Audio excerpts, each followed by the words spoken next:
Welcome to the American Shoulder and Elbow Surgeons Podcast. I'm your host, Peter Chalmers, a shoulder and elbow surgeon at the University of Utah in Salt Lake City, and today I'm joined by my guest co-host, Dr. Jon Barlow, a shoulder and elbow surgeon at the Mayo Clinic in Minnesota. John, how are you? Great, thanks, Peter. Before we get started, I should mention the views expressed in this podcast do not necessarily reflect the views of the American Shoulder and Elbow Surgeons Society, the University of Utah, the Mayo Clinic in Minnesota, or the institutions of any of our guests. Okay, so for the month of September, we are doing something different. John and I have been given the incredible good fortune to be the ASES European Exchange Fellows for 2023. So for this month, we'll be traveling, meeting with some of Europe's most innovative, thoughtful, and impactful shoulder surgeons. We're hoping to give the listeners a taste of some of the incredible contributions these surgeons have made. So we'll be doing a travel pod with mini episodes at each site. Along the way, we hope to highlight some of the amazing work being done here. John will be my co-host for these episodes, so I'm hoping he can introduce himself to us. John, tell us a little bit about your background. Yeah, thanks, Peter. What a fun and exciting month that we have planned. So I'm Jon Barlow. I grew up in Wisconsin, did undergrad and med school at the University of Wisconsin, and residency at Mayo Clinic. I did a shoulder and elbow fellowship at Rothman Institute in Philadelphia, and then worked for a couple years, actually 3 years at Ohio State, before I joined the Mayo Clinic faculty. There, I do shoulder and elbow surgery with an emphasis on trauma, but also really enjoy the full soup to nuts shoulder and elbow practice. And I know we've talked about this for months coming up to this, and I'm just incredibly excited about getting to travel around Europe and learn both from you, but also from these surgeons. I know, as we've talked about, some of the things I'm most excited about, obviously a lot of these surgeons that we're going to meet over the next month have really written the books on how to do shoulder surgery and have been incredibly innovative. It's different to write about it than to do it, so it'll be really fun to see how they do it and see what they do from day to day. Second, whenever we read papers, we know kind of a snapshot of what they were doing 6 months or a year or even 18 months ago. So it'll be really fun to see what changes they anticipate in their practice and what things have changed, even from what they're writing about. And I think that'll be really fun for us and fun to share with our listeners. I'm also really interested in learning a little bit more about the differences in the healthcare systems in each of the countries that we go to from the United States. And we're fortunate to be from the United States and have an incredible, robust shoulder and elbow system there. But certainly there are things that we can learn and things that we can bring back regarding that. And finally, one of the unifying things about shoulder and elbow surgery, certainly one of the things that brought me into shoulder and elbow, and I know, as we've talked about, brought you into it, is the ability to interact with lots of amazing personalities, very friendly people. And I think the love of shoulder and elbow surgery is one that kind of crosses the ocean, and getting to learn and be with these people and just get to know them personally, I'm really excited about that. Well, I certainly share your excitement to see people from a different culture that approach what I'm sure are similar pathologies, certainly similar anatomy, from a completely different perspective, and to see all the amazing things they're doing. I couldn't agree with you more that this will give us a taste of the most cutting edge, the things that are their most current thoughts on each of their approaches, but then also to see for the more classical approaches, the more classical things they've published, to try and get into the details about the contributions they've made and what led them to the innovations that they've contributed throughout their careers. So we're going to be traveling over the next month. We're going to release several episodes. We'll release them probably on somewhat of a weekly to bi-weekly basis. And we're hopeful that you'll enjoy these and that they will give you some insight into the wonderful things going on over here in this continent. Okay, we are sitting here with Professor Pascal Boileau in Nice, France, after 2 wonderful days in the operating room and clinic. He's been an incredibly gracious host, and we've been extremely fortunate to learn from him. We've seen arthroscopic lateral J, we've seen bio-RTSA, we've seen these same things in clinic. So thank you again for having us as a host, and welcome to this brief interview on our traveling fellowship. Thank you. Thanks to you. I'm very pleased to welcome you here in this, and hope you had some fun with us. It's been amazing. It's been amazing. And I wanted to talk, the bio-RSA and the arthroscopic lateral J have been the things we've seen that have been the most striking. We've seen long-term follow-up. We've seen both surgical techniques. I want to start with the bio-RTSA. So you told me today you first started in 2006, and then you told me also briefly how you got the idea. Tell us about this technique. Yeah, actually it was in 2005. One day I was performing a reverse shoulder arthroplasty, and I make a cut of the humeral head, and then I looked at the piece of bone, and I told to myself, I said to myself, it's a very good bone. We could keep it and use it as a graft. So that's where I get the idea. So I asked the people from Tornier at that time, it was Tornier, to build, to design a base plate with a long peg. And I had the idea of using a bell saw to harvest the bone graft from inside the humeral, the proximal humerus. So I had to wait a little, and I did the first case in March 2006 actually. And initially my goal was just to avoid the scapular notching that was seen with the Grammont type reverse prosthesis. So initially my goal was just to go lateral to avoid the notching. And I started the first cases, it worked very well. I noticed immediately that the motion was better. So I made a very simple studies with different slices of in the lab.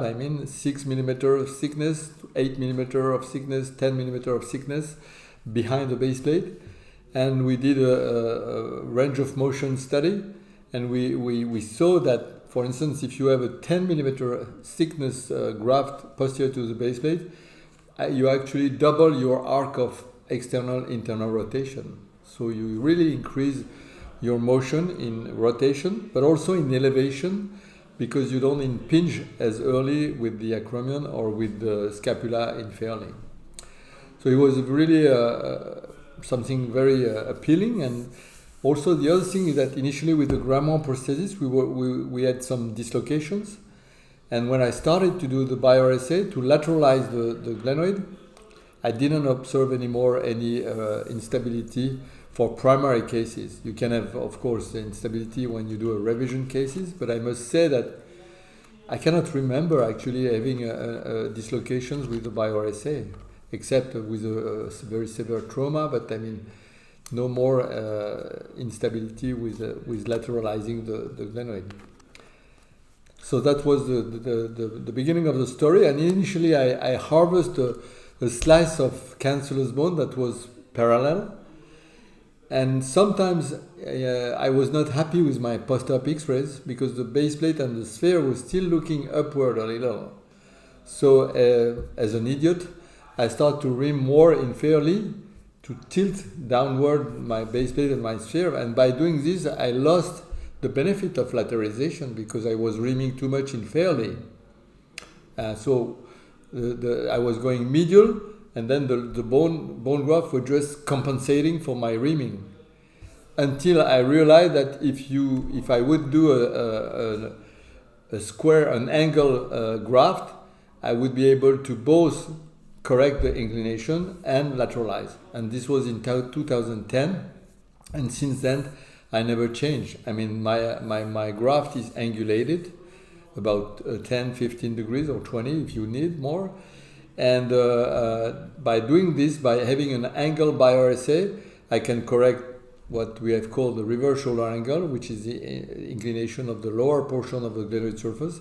You can correct as well the retroversion if you need. And since then, we never quit, and all my primary cases are bioRSA. There is no exception.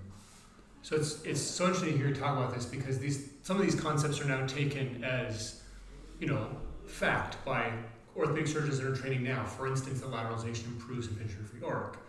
One of the things that I think differs from your concept than Mark Frankel's concept is that you're still distalizing. And Mark Frankel is very much saying that he wants to make the center of rotation the exact same as in the anatomic shoulder. Tell us, what are the benefits that we get from distalization if we're also lateralizing the glenoid side? Yes, the two basic biomechanical principles of Paul Grammont, who was a surgeon in Dijon, France, was medialization of the center of rotation and distalization of the humerus. So we have quit medialization by lateralizing the glenoid. So there remains one principle, which is the distalization. So today, more and more surgeons are using 135 inclination humeral implants, which is okay, which is better for maybe rotation, but which is probably not as good for tension of the deltoid and And to overcome the absence of cuff muscles, we need the deltoid to be stronger. So I'm still thinking that tensioning the deltoid, so distalizing the humerus, is good for active elevation. So if you look at the results of Mark Frankel with his prosthesis, they are very good. But maybe his active elevation is not as good as we can obtain with a more distalized humerus. I mean, so it's all about compromise. What do you want? Rotation, elevation. I would like to have both. That's why I'm still trying to distalize my humerus.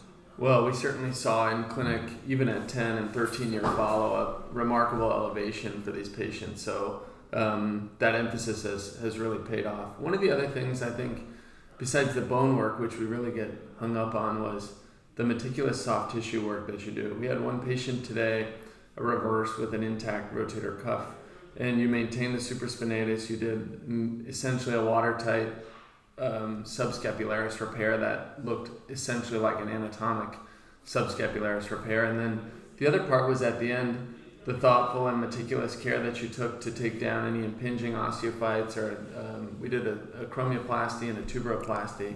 Can you talk about kind of the subtleties or the art of the reverse shoulder placement for you in that way? Yes, of course.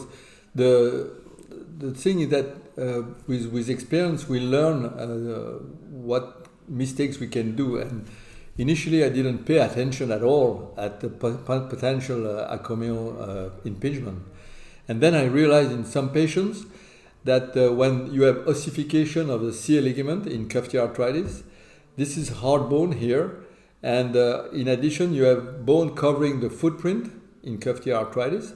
And this bone on the CA ligament, this bone on the great tuberosity, even with the reverse, it impinges. There's some impingement, anterosuperior, anterolateral impingement. So I started in some cases to do an acromioplasty. It's not difficult to do with a deltopectoral approach. And also some tuberoplasty, which means to remove the bone from the great tuberosity. And we did this first on the software, on Blueprint. And we clearly observed that the motion was better in elevation and abduction.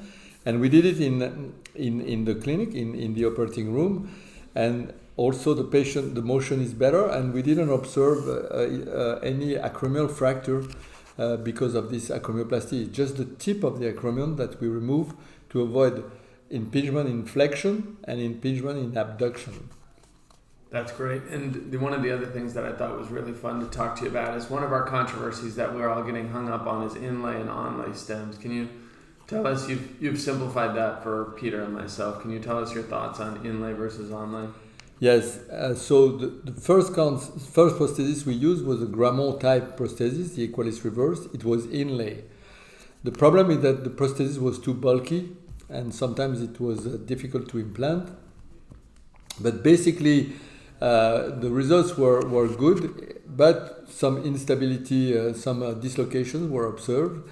And of course, the notching because of the 155 inclination implant on the humeral side.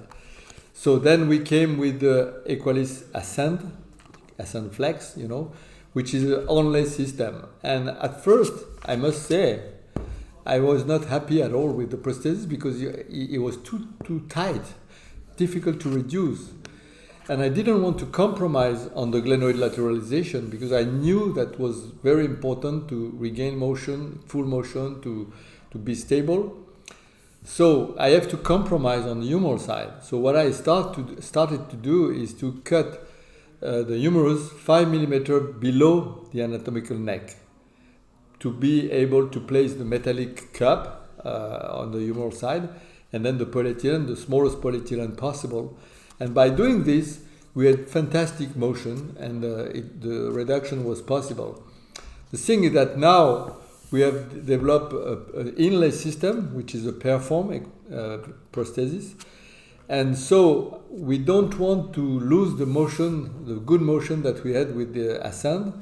This is why for this system, with the inlay system, the Perform, I use a thicker polyethylene, +3 or +6 millimeters, because I want to be tension, I want to distalize, I want to keep this tension of the deltoid to overcome the absent or weak muscles of the cuff. To me, this is such a great demonstration of something your partner Joaquin Sanchez-Sotelo talks about frequently, that inlay-onlay is, we describe it as an implant factor, but it is a technique. It is a surgeon's technique. Exactly. Yeah, exactly. And the center of rotation relative humerus can be placed in various positions by the surgeon depending upon the cut, which is a surgeon modifiable factor. I agree fully. One of the things that I think is remarkable about the bio-RTSA that we've seen while we've been here is in the long-term follow-up that the graft incorporates. Now, tell us your thoughts about when you've seen the grafts on long-term follow-up, are they remodeling? Are there portions of them that resorb? Is it all of it that remains the same? Have you ever gone back in for other reasons and taken it off and been able to reuse that bone for another implant? What does that bone look like in the long term? So I revised very few of them, mainly for infection, but otherwise not for mechanical reasons. The only complication you may have is if you tilt the base plate and the sphere superiorly. That's not good. It should be neutral. RSA angle equals to 0.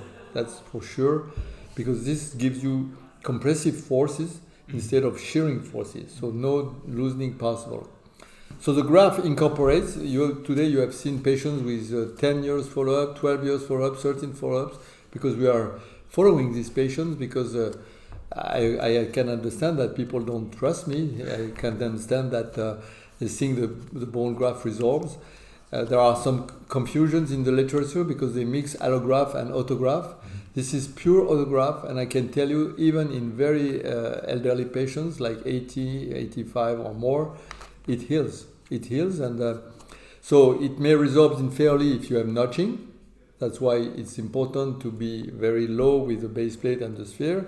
That's why it's very important to neutralize the inclination.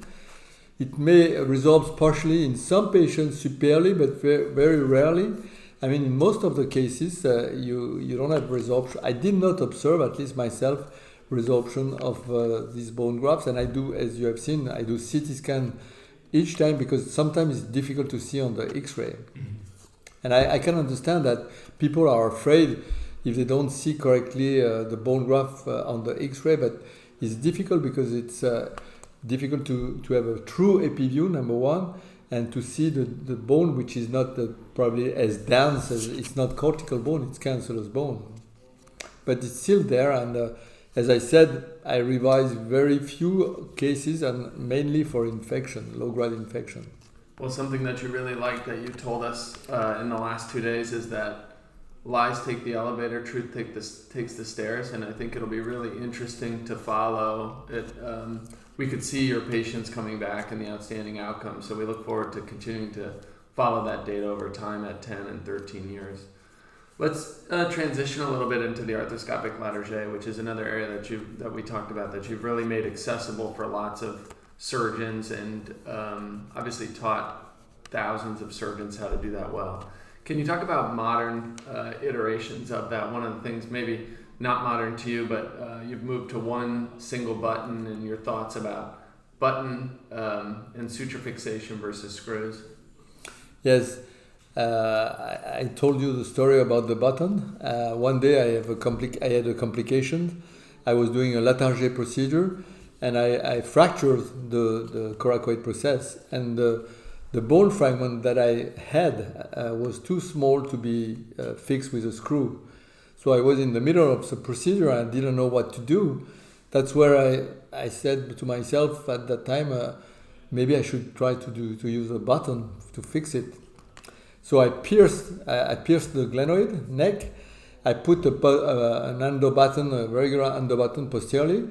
I drilled through a little piece of coracoid, and I put another button anteriorly, and I just tied the knots, the sutures with a Nis knot, just with a knot pressure. Although it was open surgery, I just tensioned the suture like this and tied the knot. And of course, I was not sure it would heal, so I followed the patient with CT scan again, after the surgery, and at 6 months, 1 year, and it healed. So that's where I said, hey, there is something here that we should explore. So I started to do a series of patients with a regular under button, and I was tensioning by hands, no tensioner at that time. And at 6 months on CT scan, I had only 65% of bone graft healing. So I thought to myself, I should find something to increase my healing rate and that it comes faster, quickly. That's where I get the idea of the suture tensioner. And in fact, this is fantastic because you transform a flexible suture into a rigid bar. And in fact, your double button becomes like a bolt, which means you have one anterior button, one posterior button, so you have 2 points of fixation. But instead of having 2 anterior points of fixation with 2 screws, you have one anterior and one posterior. And as I always say, a mechanical engineer in first year of study knows that a bolt is more resistant than 1 or 2 screws. As I always say, as a joke, is that go to Paris, look at the Eiffel Tower, and tell me if you see one single screw. No, it's only bolts. I mean, when you take the plane, look on the flight on your plane wings and on the fuselage, and tell me if you see one single screw. There is no. It's only bolts. Why? Because with the vibration of the plane, I mean, if you have screw, it will just crash down because of loosening of the screws. So I'm convinced 100% that the buttons are better than the screws from a mechanical standpoint. That's one thing. But also I'm convinced that the textile, the sutures, are so strong today that they are as strong as metallic wire or cables. And in fact, this is something unbelievable. But I mean, textile today are really mechanically very strong. And I think shoulder surgeons in general should realize that the progress that has been made in this field are huge, and we should take advantage of this using textile instead of metallic wires or cables. And finally, just to finish on the buttons, initially I was doing standard under buttons, except that when I started to use a tensioner, when I was putting tension on the sutures, sometimes the button was sliding on the side of the bone graft and the suture was cutting through the bone. And that's why I designed a specific button with an eyelet, and I change, instead of putting the tensioner from the front, I put it from the posterior portal, so you are perfectly aligned, and the more tension you put, the more compression you put, and with a specific anterior button, which has an eyelet, there is no more possibility for the suture to cut through the bone. Just for the listeners listening from home, one of the other advantages of this is that it allows you to drill from the back. And when you drill from the back, you avoid all of the neurovascular risk that we normally incur drilling from the front, where the brachial plexus is directly in front of the glenoid. So that's a huge advantage of your technique. Yeah. From the beginning, my idea was to make to conceive a guided suture. And the only way you can be parallel to the glenoid surface is coming from posterior, especially under arthroscopy, because open it's easier because you can bend your medial retractor, you can see your glenoid surface, and you can try to be parallel, although it's difficult. But under arthroscopy, you're trapped by the kyphosis of the patients, by the anatomy, which is different from every patient, and you're coming through a small anterior medial portal, and you're not sure you're going to be aligned with the glenoid surface, and you're never sure to be parallel. Number one. Number two, you're too close. You're close to the brachial plexus when you drill and when you tight your screws. So it's very dangerous. So the advantage of coming from posterior is, number one, it's accurate. It's parallel to the glenoid surface. Number two, it's safe because you drill inside the joint, the glenohumeral joint, and you're away from the brachial plexus. There is no risk at all. And just to finish with the arthroscopic Latarjet and the buttons, at the moment I realized that arthroscopic Latarjet is difficult arthroscopic surgery, and I think it's like ski. You have the green slopes, the red slopes, the black slopes, and off-piste. And arthroscopic Latarjet is off-piste. It's difficult. You need really to have a huge experience in arthroscopy before you start to do this operation. But my point is that do it open. Do an open Latarjet. It's perfect. If you do it correctly, if you manage it correctly, there is no problem doing a small deltopectoral approach and doing it open. I think it's better than doing a bad arthroscopic surgery. But my point is, stop using screws in the shoulder. Just use buttons. It's so nice. It's low profile. It's much better, and it works well. It's a bolt. It's mechanically very strong, and I think surgeons should now think about it and use it and try it open to realize how good it is. I like it. I'm convinced. I mean, I think it was fun to watch it and really to see how strong it was, and then we got to see a few patients back with obvious healing, and you've had integrity about following your results with a really high rate of union of those patients. The one exception was the smokers, and certainly it's important, it sounds like, to get people to quit smoking. You recommend patients to quit for 6 months, and the non-union rate was higher, I think you told us. Yeah, the only fibrous union or delay union that I observed was really in the smokers, which should not exist because they are supposed to be sports people, but sometimes it happens that they are smokers. So if I do this operation, I ask them to quit smoking for 6 months because I think it's good for them. It will increase their healing rate, and that's very important, I think. Another quick hitter. You taught us to immobilize the shoulder in neutral position rather than an internal rotation. That sounds like something that's important to you. Tell us about that. You use what we would oftentimes in the United States call an external rotation brace, but I think we could call it, moving forward, a neutral rotation brace. Yeah, I'm not looking for external rotation. I'm just looking for neutral rotation. And the thing is that if you do this under arthroscopy, if you do the Latarjet under arthroscopy, and at the end of the surgery, you move the arm in internal rotation, you see exactly what is happening. What is happening is that your conjunct tendon is close to the tendon of the subscap. And if it heals in this position, it will limit external rotation. While if you put the arm during surgery in neutral rotation, you see immediately that the conjunct tendon is going to be located in the muscular part of the subscap.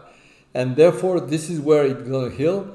And you will never limit the external rotation. I follow my patient, we measure rotation, and frankly, maybe 10 degrees sometimes of limitation of external rotation, but no more. They have really symmetrical motion in if you do this. So for me, no more internal rotation brace, neutral rotation brace, only 2 weeks, pendulum exercise from day one, and then they go to see the physio after 1 month, and usually they can go back to contact and contact sport and collision sports at 3 months.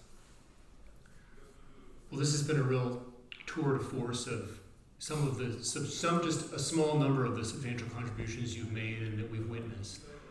Anything else you wanted to ask about, John? One more thing, you've taught us before, but you reminded us here, looking especially in the instability patients for anterior and inferior hyperlaxity with excessive external rotation and abduction on the contralateral shoulder. We saw a couple episodes of that in clinic as well. So I think that was a nice one, even in patients who might not have an elevated Baton score. Yeah. These patients, the hyperlax patients, are difficult patients. And for instance, sometimes you have to operate on hyperlax patients because you can be hyperlax and you can have a trauma that increase the laxity of your shoulders and even create a small Bankart lesion or a tear in your capsule and your ligaments. And I know that some surgeons don't operate at all on hyperlax patients. They say these patients are crazy, they will have recurrence of instability. But some of them are not crazy. They had just a trauma and they now have painful and unstable shoulder. And I think the Bankart operation and the capsular shift are very good operation for them, just to put back the shoulder in the way it was before the trauma. That's all you want to do.